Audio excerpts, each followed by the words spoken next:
જ્ઞાનીબેન દર વખતે એમ કહે છે કે પોતાના ભાષણમાં બી એવું કહે છે કે હું એક ગરીબ ઘરની બેન છું.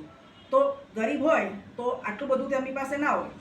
એવું કહે છે કે હું એક ઝૂંપડામાં રહેતી હતી પહેલાં, તો અત્યારે એમની પાસે 3 બંગલા છે, સોના ચાંદી, આ બધું એમની પાસે ક્યાંથી આવું એ અમે લોકો નથી કહેતા, પણ વાવની પ્રજા કહે છે. વાવની પ્રજા તો એવું બી કહે છે કે એમની દારૂના ધંધામાંથી જે હપ્તા આવતા હતા એમાંથી આ બધી પ્રોપર્ટી એમને વસાઈ છે. હમણાં પાલનપુરના માજી ધારાસભ્ય રેખાબેન ખાણીજા એ આક્ષેપ કરતા હતા કે જ્ઞાનીબેને દારૂના હટાવાળાના હપ્તા લઈને સંપત્તિ મેળવી છે.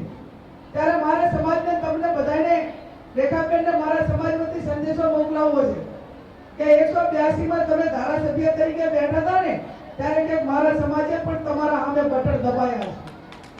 તમે તમારી હિસ્ટ્રી તપાસો, તમે તમારી મર્યાદામાં રહીને જે કંઈ ભાષણ કરવા માટે સ્ટેટમેન્ટ આપો. આ લોકશાહી છે અને લોકશાહીની અંદર લોકશાહીની પ્રણાલિકા બરોબર છે અને પ્રણાલિકા મુજબ વર્તો એવી હું અપેક્ષા રાખું છું.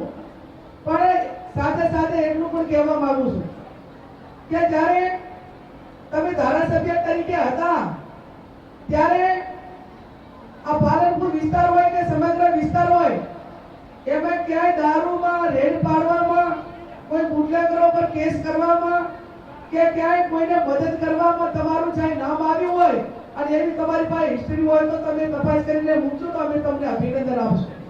તમે કોક ઉપર આક્ષેપો કરો છો, પણ એ આક્ષેપો કરતા પહેલા એ પદ ઉપર હતા ત્યારે આપણે કેટલી જવાબદારી નિભાવી છે એની પણ આપણે પોતાએ ખ્યાલ રાખવો પડે. ત્યારે જે એમને વિચારો એમને પોતાને મુબારક, પણ હું સમાજને 2 હાથ જોડીને વિનંતી કરું છું